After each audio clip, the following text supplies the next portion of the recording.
Now this is a job. This is northeastern Pennsylvania, and this is the way we do this job. It's a concrete porch, and the only difference between this video and other videos is I use deck pans, and it's a hollow space inside. So around here, the old coal miners would use it for coal bins, they use it for storage, they use it for root cellars, moonshine, whatever they wanted to use it for. I don't like taking these jobs because it's involved, but he's a very good friend of mine. I'm just going to show you how I did it from start to finish. Alright, we're going to rip this all out of here. This is a set of steps. That's a garage door or a cellar door going inside. We're going to put a concrete porch in here. We don't know what's going to happen until we dig down to see if we're on rock, because we think we're on rock. And we're digging it all out. Now these are our forms with our pads. And you see the rebar in there, and we're going to pour the concrete, one shot. Okay, we pour the concrete. Now here's a little tip I got. When I pour a pad like this, we put the block on, the water comes down the block and it hits the footer. Well, I just right here take a little bit off of there, so in case that seal isn't there, the water comes down the block, it hits the footer, and it goes away. Also, between my rods, I leave a little joint, something else for the block to stick to. Just the way I do things. I figured I'd pass that little tip around. We're building a concrete porch, and we're going to put steel beams here and put the pans on top. Where we started building the walls. I poured this whole pad solid. I can't see pouring a footer and then having a truck come back. I poured the whole thing one shot. It's like building on a rock. So I'm going around getting my courses in, but over here, which I wanted to kind of point out, when they built these old stone walls here, it used to cost more to dig the cellar. This is all hard pan. It's almost like concrete. But what it really is dirt. So that's what I'm doing. I'm building a wall in front of it. I also have to build a wall to hold my steel beams up. So it has two reasons. And then as I go, I just take my pieces of block and fill in, get rid of them, and fill in as I go. So I just wanted to point that out. Sometimes you got to shore up an old wall. Now this is down below ground level. Remember when I did that to the footer, so all the water would come down and go off the footer. Instead of going around patching everything at the end of the day, I'll just put a coat of plaster on the whole thing. Hides all my sins. It's going to be underground anyway. You can put a double coat on if you want.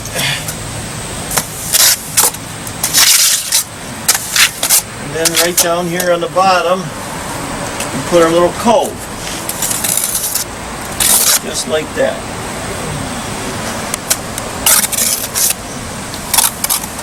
And any water that comes down will go down over the cove and over the top of the footer.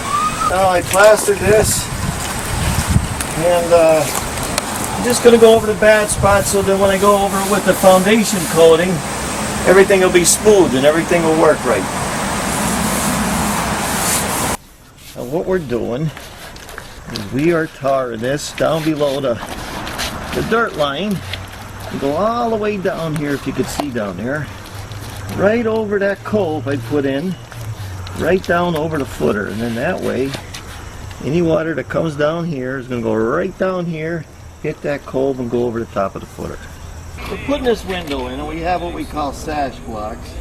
And what happens with a sash block is they're right here. It's got a groove in it. Have to cut it in half. See the groove?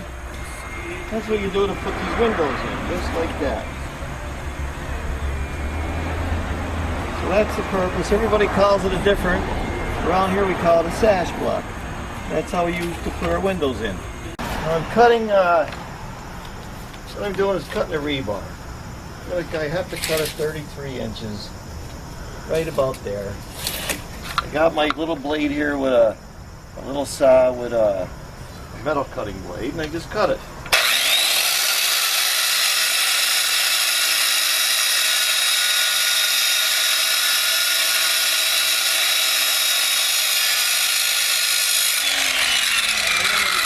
well, I just snap at that, then that's how I cut my rebar. This is where my rebar was, and it's just going to fit right down in here about 12 inches over, and I marked the outside of the wall, then I know where it's going to go. Now I made my marks right here. These are where my rods are going to go, right down in there. I don't think you could see that. But the first thing I do is usually wet it. So we're filling this hole right up, just like this, making sure that cement goes all the way down, like that. And this is usually where they put their anchor bolts if it wasn't going to be a concrete porch. And then our rod goes right down there. Right down even. That's how I put my rods in. Okay, when I finish a block wall on the outside, this is going to be plastered anyway. I like to put my first coat on it. No use going over it twice. I just go over it once. I wet it down so the cement sticks a little better, and then I start plastering it. He's just going to get plastered again anyway. Parging it or plastering it, or whatever you want to call it. When I get it that far, I get my broom and I scratch it. That'll be ready for my final coat. That's what I do with all my outside foundations, and it hides a lot of sins also.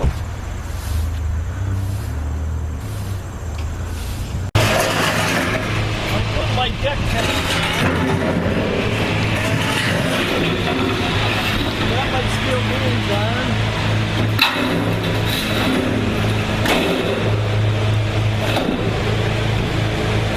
This is where my concrete's gonna lay. I'm putting my deck pans on. You see the steel beams we got here. Right here on the steel beam, I leave a space. It goes right between here and the masonry, because this steel beam's going to expand. It's going to go against the masonry, and then you'll get a crack on the outside of the building. So it's just a little thing that I want to point out. I always leave that little space in there on your steel beams. Now we're underneath, and all we did was we laid our pans right on top of the beams. Now as you can see, I got my deck pans on here. You see the deck pans, and what's going on is they're running short here. You see? There's a reason for that, because if I pour the concrete, I don't want these deck pans showing, so I'm going to put a 2-inch solid right in front of them. Just like that, and I'm going to cement it in. But I do not want the deck pan to be touching this, because the deck pans are going to be moving and they're going to crack this. So I'm going to lay these 2-inch caps all around the outside, and then what I do after that is I get a shingle, and this shingle right here is going to go over that, so that concrete won't be touching it, and the concrete's going to slide over the top of the deck pan. See the crack around the porch? Here's what happens when you don't use shingles to cover the deck pans. It gets into the concrete block and it cracks. Now if you're gonna cut deck pans, what I do is when I go to buy the things, I have them cut it to size before I get there. It saves me a lot of time. But you have to cut them. Just use a regular metal blade that cuts metal, and then you just saw it. It'll saw right through.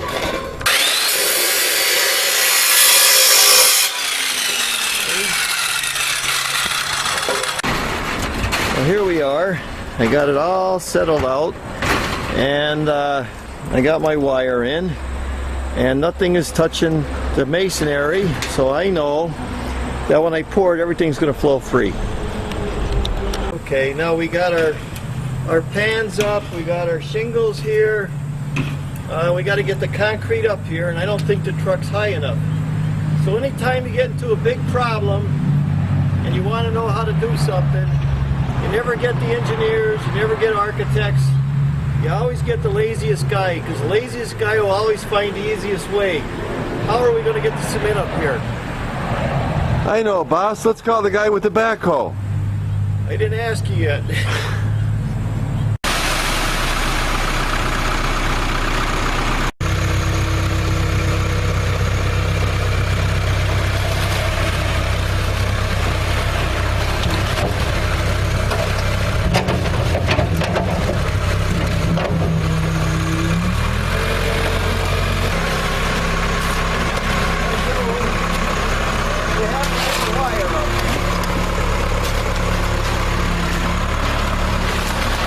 I already did this video on how to smooth finish concrete, everything I'm doing here, so no use going deep into it with this video. But every time I'm doing a job, I always try to get the full input from the owner to make sure exactly what he wants. He wants a smooth finish, he wants a rough finish, whatever. And there's a lot of different ways of doing things. Not every mason does it different. In California, maybe the way I build this wouldn't stand up. Around here, everything sinks into the mines, so out there they have earthquakes. Florida, they have hurricanes. Everything's different. Every part of the country's different. So there's no right or wrong way to do anything. You just do exactly what you always did with tradition, and that way you know it works. So I never try to tell anybody how to do anything. I just try to show them the way I do it and why I do it a certain way. So that's about it. I just wanted to say that. Now I took my forms off and I got a little Portland. I went over the holes and I used my sponge float, or you could use a sponge, to get rid of those honeycombs. But I already did this on my video, how I smooth finish concrete.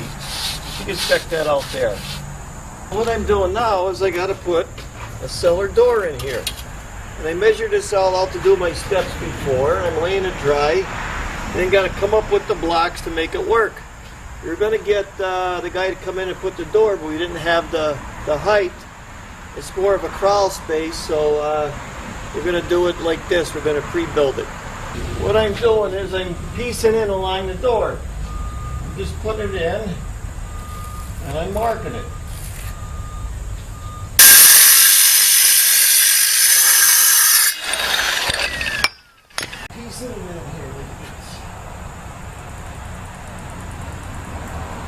Now, I put my door in and I'm laying it out dry.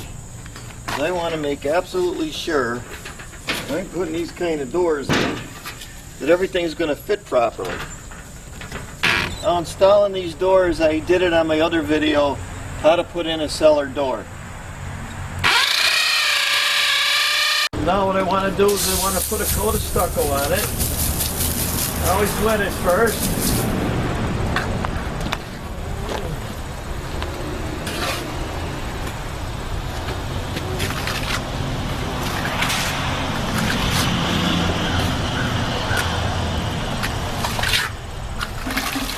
So after it dries up a little bit, I get the water and a sponge and just sponge it up a little bit.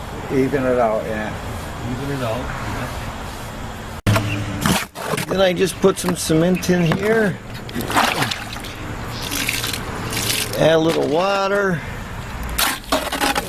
Stir it up.